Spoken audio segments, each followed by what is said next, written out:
first topic is principles of communication. So I'll be starting with this topic. Okay. So let us start with understanding what business communication is all about. So the first topic we need to understand is business communication. Now, what is communication?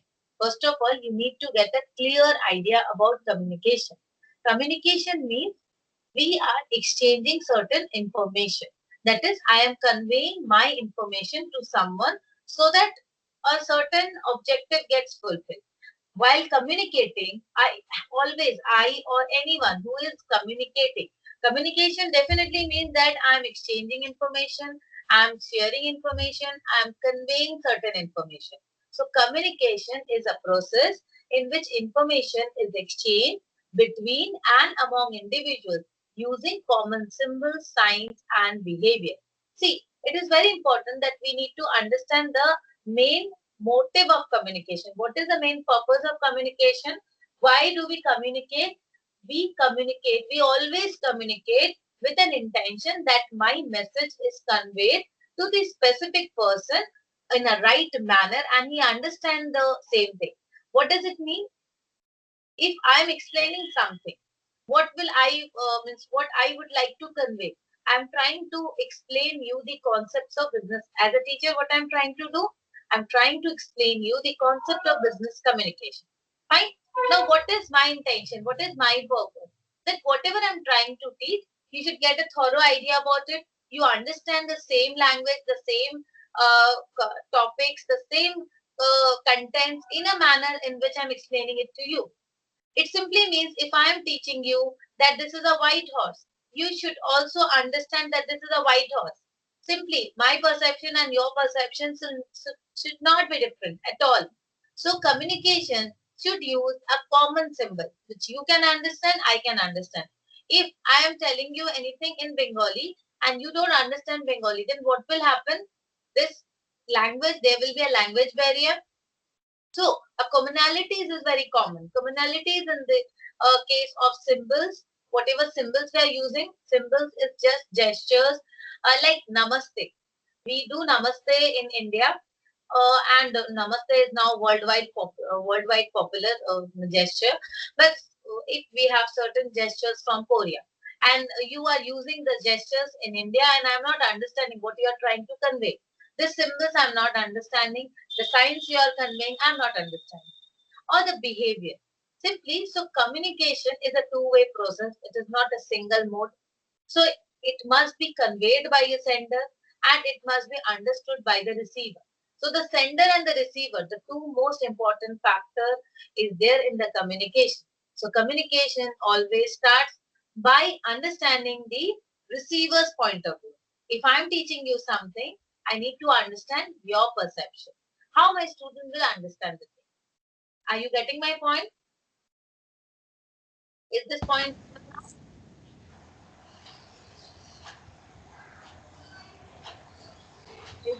clear? Yes, ma'am. Okay. So now I'm going ahead. So communication, as you have already understood that communication is a process in which information is exchanged between and among individuals using common symbols, signs and behavior. The importance of communication. I don't have to understand the importance of communication. You can clearly understand that if we cannot communicate, we cannot survive at all. If you have to work, if you have to leave, every time you have to communicate. See, if a child, a very small child, he needs food, he needs milk from the mom. He also know how to communicate. This is quite natural. He don't need to learn the communication process. He know he will cry and definitely he'll get the milk at time. So this is very common that communicate. We as a human being, we are social beings, and we cannot communicate. If we cannot communicate, we cannot survive. Anyway, either using verbal communication method or using a non-verbal communication method, we have to communicate. Anyway, I may use language to communicate. This is verbal, and I may use certain symbols, signs, or my behavior like a child, he is not using it. Means a child, maybe a 1 month child, he don't know how to speak, he don't know the language, but what will he do? He will cry. From this gestures, from his signs, this symbol of crying, understood that some problem is there with the child.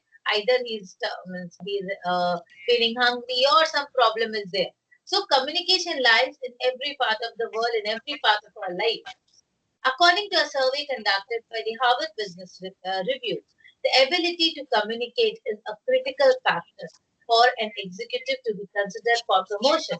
His skill scores over ambition, educational qualification of the individual, and his capacity for hard work. So, this means even if you are a very hardworking individual, you have lots of skills, but if you does not possess a proper communication skill, you could not get a good growth or promotion in your organization, right? See, one thing you should get a very clear understanding of a simple funda. What is it? It is communication. Here I am discussing about communication. I'm not discussing about a language. You might be very good in English language, you might be very good in Spanish language. But what if I don't know Spanish? You are communicating with me and I don't know Spanish. If you are telling something to me in Spanish or even in Hindi or in English, you are telling to me something in English, but I don't know that language. There's no use of communicating to me the language or knowing the language very well. It is about the communication. Here, the communication is a mixture. You need to understand that communication is a mix. It's a blend of verbal and non-verbal communication all together. So it is not about only knowing a language. It's not about how competent you are, how potential you are as an employee. It is how you are conveying your message. It requires an immense human touch to your communication because you need to understand the receiver's point of view every time. This is the first thing, the primary thing. If somebody is very much shy that I don't know, बहुत सारे students होते they tell me that, ma'am, I'm not very confident in English. So it is not about you're confident or you're not knowing the English language. English is just a language. So communication does not mean that you need to know only English. Communication means you know how to convey your message, be it in any language, your mother language, or in other language. Means the language in which you are confident, the language in which the receiver is very comfortable in, and definitely the non-verbal cues are very important. Foremost thing, we need to understand that communication is a mixture of verbal plus non-verbal. Both plays equal role, right? So communication means you should have a human touch in your communication. You are understanding the receiver's point of view. Then only you are conveying your message. It is estimated that managers spend 75 to 80% of their time communicating with others. Hence, managers need to possess good communication skills. From an organization's point of view, communication skills are also important because they help to determine the ability of managers to receive, evaluate, use, and pass on the information gathered from within and outside the organization. This in turn helps to enhance the effectiveness of the organization. See, as a manager, if you are working somewhere, you'll find that most of the time you are either receiving information from different sources, you are at the mid. You are a manager and you may be handling different people. Maybe there are 40 subordinates working under you and you are reporting to maybe one or two bosses at the same time. You will understand that as a manager, you are not a staff or you are an employee, you are a manager. I'm talking about a manager. A manager means invest his considerable amount of time while communicating. So if he or she knows how to communicate well, how to understand others' messages, how to receive others' message well, and how to convey the messages well, then definitely this becomes very easier. The process of communication becomes very easy and definitely it can save on lot of time. Understood? So it is very important from the organization's point of view as well that if a manager is competent, if a manager is competent enough in communicating, he can save a lot of time, right? Yes, ma'am. Understood? Yes, ma'am. So how it is going to help you out as a manager? How this communication is going to help you out as a manager? How To take communication, proper decision making. proper decision making comes at a very later stage. As a first and foremost thing communication can help you is In as a gathering manager. informations. You know how to sort the information as a manager. if you know how to communicate well, if you know the importance of communication, you can filter the information, what is appropriate and what is not appropriate. Simply, the foremost thing, there are lots of information that is coming to me on a daily basis. But now, every communication cannot be just captured, or every communication is not so important. As you said, decision making. Definitely, the first decision is which information to capture, which information not to capture, just filter it out. Because we have to filter the information. The requisity, the important one, I will capture it. The rest, I will just throw it out. Fine. So this in turn helps to enhance the effectiveness of the organization. It is believed that the ability of Jack Welch to effectively communicate to his vision across the organization was the main factor which brought about a marked transformation in GE, that is General Electric. This is a very big brand. GE, a very branded company, as you all know, MNC, like just like IBM and all, IBM, HCL and all, GE is one such. So Jack Welch, it is believed that according to theorist or the expert, Jack Welch effectively communicated his vision across the organization. He know what he wanted from his employees. He know what his mission is, and accordingly, the transformation took place. Fine. Now let us move to basic forms of communication. What are the basic forms of communication? Communication is primarily of two types: non-verbal communication and verbal communication. As I earlier told that there are two types of communication, non-verbal and verbal. See, non-verbal communication is the very primitive form of communication, which just now I said about a child. A child who is just born or just 1 month old, he don't know how to communicate, or he don't know how to use a language. Right? So what he'll do?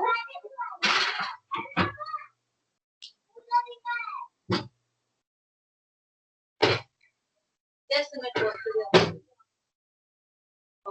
So if I'm telling non-verbal, if I'm discussing about non-verbal communication, what does it mean? Non-verbal means simply here we don't use any language in non-verbal. And when we are communicating, you must have observed that sometimes we don't use any language. While communicating, sometimes we don't use any type of language. It is our cues, gestures, my spatial relation that I told you earlier about the human touch. These are all non-verbal. See, sometimes anytime you ask me, ma'am, are you fine? I told you, yes, I am fine. But my face does not gives the proper signal that I am fine. I may not be fine at that moment, but I told you, what I told is my verbal communication, or the language I use. So what the language that I used is verbal communication. But non-verbal is not my language. It is my facial expression, my vocal characteristic, my pattern of arranging words, speaking, all those things. So verbal is much more arranged and formal approach, like you have to write a memo or you have to write a letter. This is all verbal. But non-verbal is mostly actually seen in while we are using an oral communication. That time you can observe someone's face, someone's behavior. Through that behavior or through someone's reactions, the vocal qualities or the gestures, you can understand the non-verbal cues. Is this part clear? Non-verbal and verbal? Yes, ma'am. What do you mean by verbal communication? Verbal communication refers to writing and speech, and non-verbal communication refers to body language, facial expressions, gestures. Mm, And other behavior. mm, So verbal communication is more structured because we use certain language. Here we are using a language, and while we are using a language, definitely we arrange all the words in a meaningful pattern. Maybe speaking, writing, listening, reading. These are all verbal. But non-verbal communication is not structured. There's no such formal approach or any books written on non-verbal, because you never know which cues gives you what signals. There are certain books on the body language which explains that if someone is raising eyes, if someone is moving his leg, what does it mean? But still, it is not 100% appropriate. Fine. because it is more of body language, facial expressions, and other behavior. And these are all internal, so we cannot exactly configure that this is the exact communication, or this is the exact behavior, or something, some intention is there. So we cannot exactly find out the proper way. So non-verbal is less structured, it's not organized, and even it is very informal. Fine. So let's move on to the process of communication. See, the process of communication. How do we move on with the process of communication? How it starts with? It starts with a sender. See, I am a sender. If I am a sender, you recognize me as a sender because I am your teacher. I am going to convey something to you. Maybe I am going to convey a lecture to you. In that case, I will become an encoder because I have to encode. Encoding. What is encoding? Encoding is the process wherein the sender selects and organizes the message. See, while encoding, what I'll do, I have to think now that what message I need to convey, how will I convey if I have to teach you something. Still, before teaching or before saying something to you, I need to interpret in my mind or arrange in my mind that in what language shall I tell you something or shall I deliver my lecture so that it would be easier for you to understand, right? Now, second thing is message. Sender encoding. Is the encoder. He encodes the message, and then the message. What is the message? The actual message that needs to be transmitted. So what will I encode? Encoding is actually uh, drafting a proper message in a proper manner. Now, second thing, the communication channel or the medium.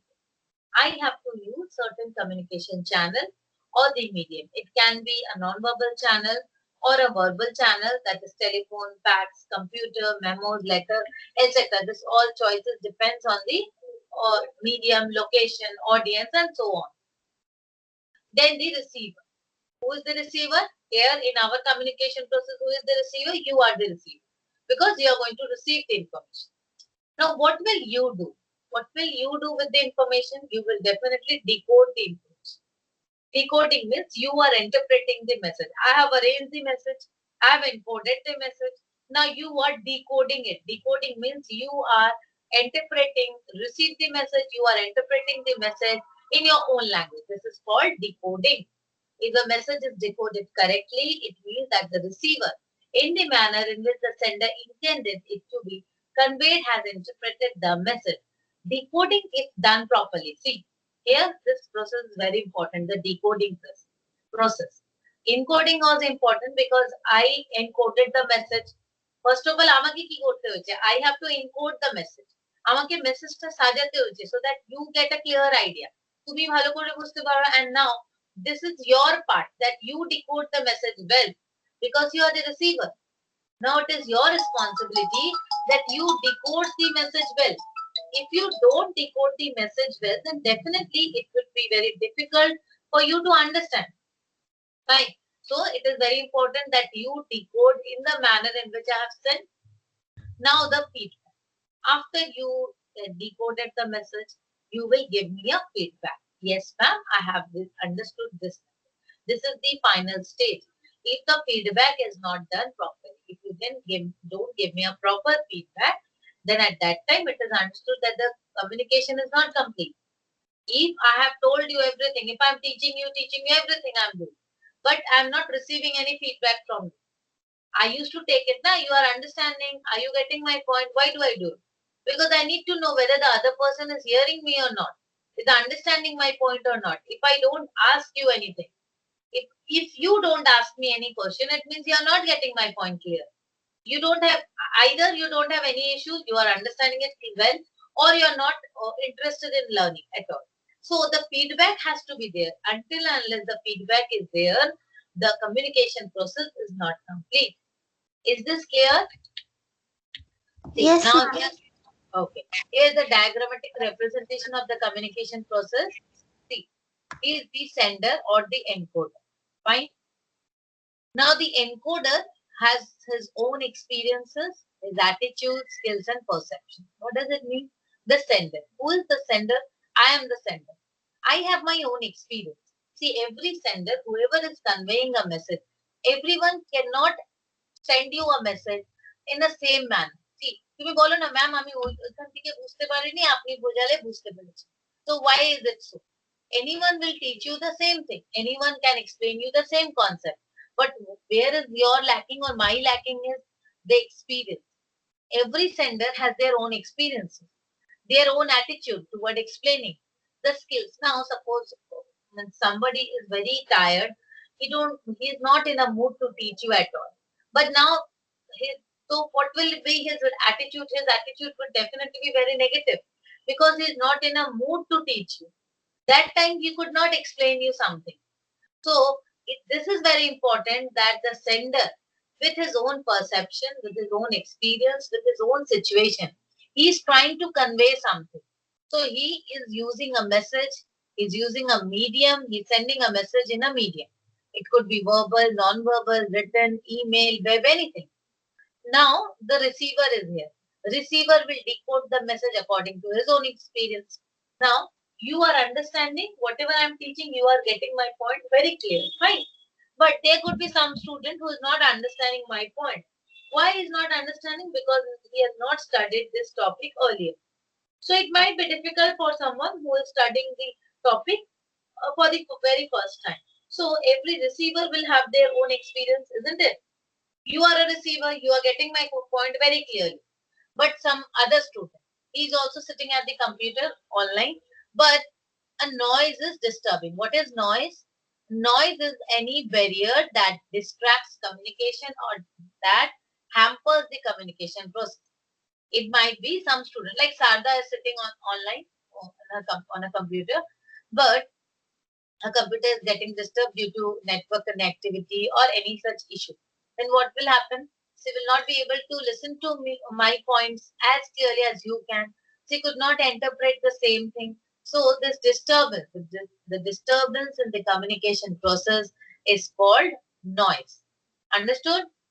So now the receiver understands or decodes the message with his own experience, attitude, skills, and perception, and then he provides a proper fit. Is this clear? Yes, ma'am. Okay. See, this is just a diagrammatic representation of continuum of media richness. What does it mean? See, now we are having different types of rich media, and these are lean media. Lean media means the earlier, which is not so very interactive, which is not interactive. See, spreadsheet. If I'm providing any information in a spreadsheet, in an Excel file, I'm issuing a memo, fax, I'm issuing a fax, I'm sending email.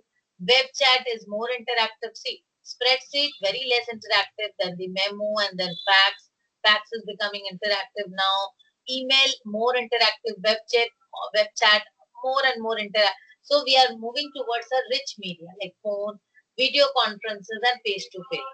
So face to face is the most interactive media where we can communicate well and we can get the feedback as well. So face-to-face communication is the richest medium of communication. Fine. Now, now we'll move on to barriers to communication. What do you mean by barriers? Just now I told that any barrier that is disturbing the communication process is called a noise. Now, what type of barriers are there? What can be the barriers? Badha kya ho sakti? What can be the disturbance or the barrier? First is the problem caused by the sender. Very important. What can be the problems caused by the sender? जो sender है, like I am sending you a message. Now there can be different types of problem that can caused by me only. मेरे तरफ से ही problem हो सकती है ना. First is inadequate amount of information. If I am not aware of the information, if I have very little amount of information, and I would like to convey it to you, definitely that inadequate amount of information will cause a disturbance. Fine, if I'm not equipped with it, I would not be able to provide you with requisite information. Second is excessive knowledge about the subject. This is also a problem because if the sender has excessive knowledge about the subject, he may decide to explain the message too much in detail. It makes it highly complex and confusing. This happened with me because my teacher, once I was learning, at that time my teacher, she was a PhD teacher. She just explained me the concept of economics, but it was all going out of my head because she was explaining from her point of view. it was quite normal from her point of view because she was a PhD teacher. She used to guide the, she used to mentor PhD students. Now, from her point of view, she was teaching. So, for her, it is quite normal. But for me as a student, it was very difficult to understand because she has got excessive knowledge about the subject. And see, what happens as a sender, if I am giving you excess information about the subject, which is not required, or you will not be able to grasp all the information. It will make the process of learning or the communication quite complex and confusing. Is this clear? Now, Yes, ma'am. okay. Now, third point, that is indecision regarding selection of information. Now, I have to decide on the information selection process. That means what topic to say, what topic I should not share. Like if I'm a teacher, I'm also communicating, I'm also giving you lectures, I'm communicating.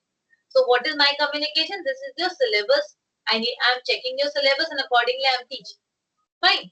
But if I'm giving you unnecessary information, I'm teaching you unnecessary, all the unnecessary stuff, if I'm teaching, then what will happen to you?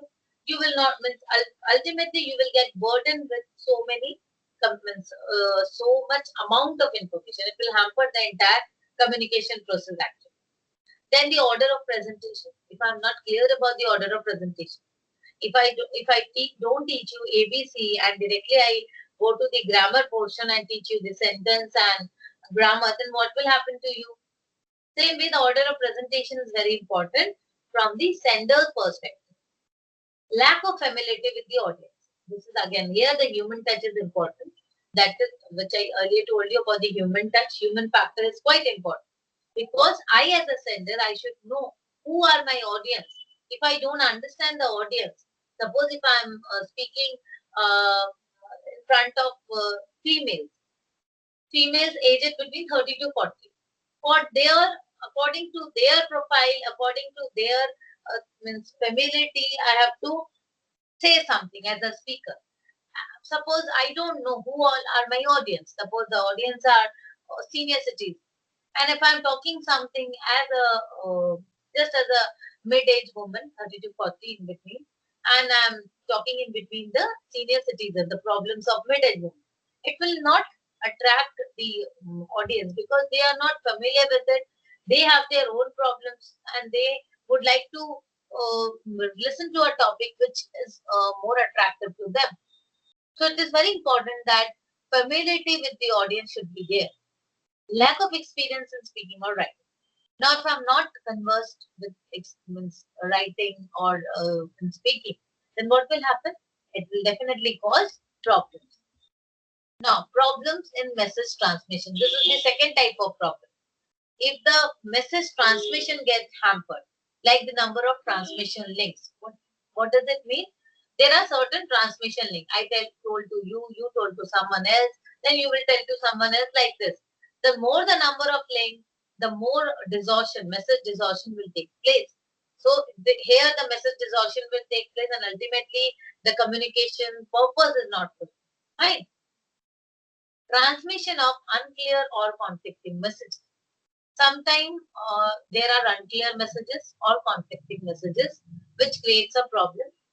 Let's say for an example, you asked me, ma'am, এটা কি important আছে? And I told you, হ্যাঁ এটাও পড়তে পারো ওটাও পড়তে পারো. Did you understood anything? আমি তোমাকে বললাম এটাও পড়তে পারো ওটাও পড়তে পারো. না, What মানে did you do? it means that both are equally important. Both are equally important or you will get confused. কোনটা পড়বো কোনটা ছাড়বো. So this is quite unclear or conflicting message. Then comes the problems in reception.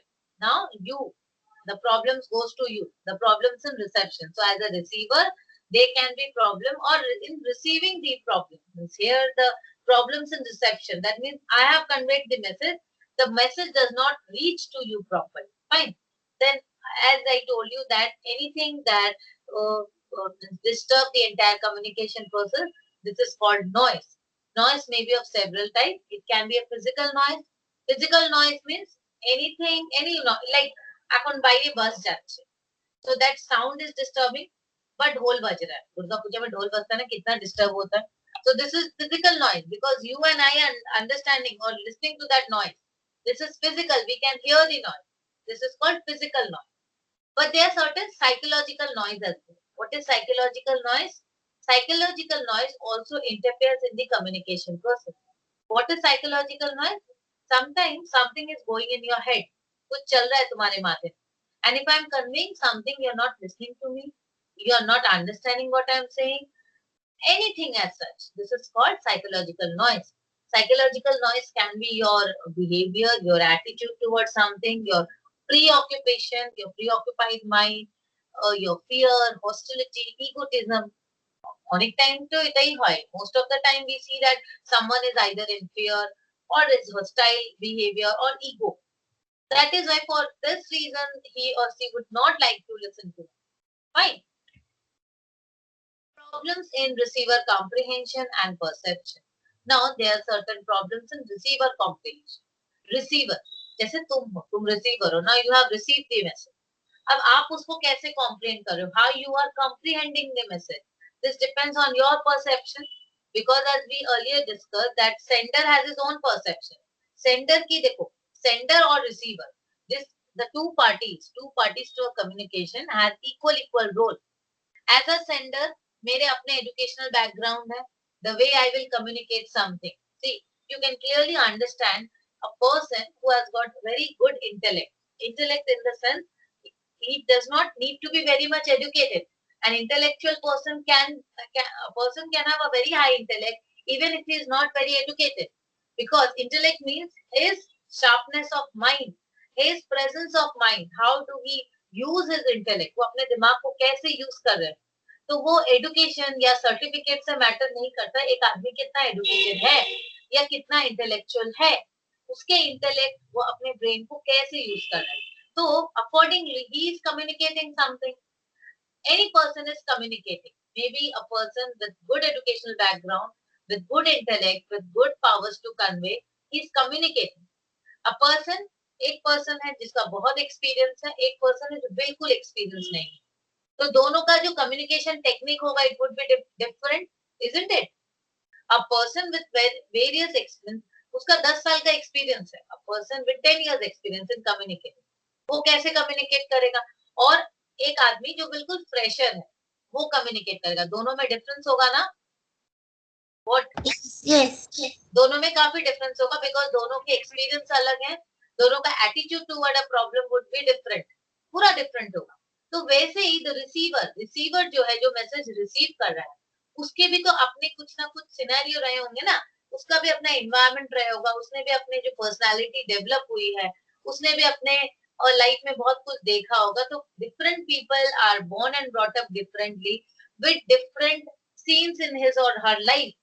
तो हर कोई की personality भी अलग अलग होती है ना, होती है. तो you must have seen somebody is very jolly, very happy in your age, and somebody is very serious, very what to say, shant, almost very serious and very concerned about profession. So दो आदमी अलग अलग उनके attitude. So as a receiver also, they will receive the message. Both will receive the same message, but they will comprehend it according to their perception. उन लोग का comprehension, उन लोग को मैसेज को रिसीव करने का या समझने का तरीका अलग अलग होगा. तो अब सपोज मैं तुमको एग्जांपल देती हूँ. मेरी जो बेटी है, मेरी छोटी बेटी है, रियांसी, परी, दोनों है, ठीक है. मैंने दोनों को मारा, धूम मारा, मैंने धूम करके मारा, ठीक है. फिर लोग मार करने के बाद भी मेरे पास ही आएंगे. क्यों आएंगे? बिकॉज वो बहुत छोटे हैं, अभी बहुत छोटे हैं. उनका एटीट्यूड यही है कि मार खाना है, फिर मम्मी के पास जाना, ठीक है. They are receiver. अभी उनके परसेप्शन इतनी छोटी सी है कि उनको मार भी खाना है, मम्मी के पास ही रहना. बट जब वो बड़े हो जाएंगे ना, तो उनको मैं ऐसे मार नहीं सकूंगी. मारूंगी ना तो उन लोग का फिर अलग एटीट्यूड हो जाएगा. So the receiver will comprehend the message according to their age, their perception. ठीक है. तो ये चीज बहुत important. The person who is sending the message and person who is receiving the message. Clear? Clear, ma'am. Very good. So now if something is coming in your examination, try to give more and more examples, try to write more and more. Right? Now, dealing with communication barriers. Now, the communication barriers need to be dealt with. So, how will you deal it? First is know your subject. We need to understand the subject well. What is my subject? What I am going to convey? And not only from my as a sender point of view, as a listener or as a receiver, you should also know your subject. Communication barriers need to be cleared or dealt from both the point, from the sender and the receiver point. It's not that I only have to send the message and I will make all my effort to explain you, but you are not understanding. Then whose fault is this? Is it my fault? No, na. Then both has to make equal effort while dealing with communication barrier. So we should know the subject well, focus on the purpose, that is what is the purpose of communication, why I am communicating, this we should know your audience well, who is my audience, and then be organized. I have to be very organized while communicating. Is this clear? Clear.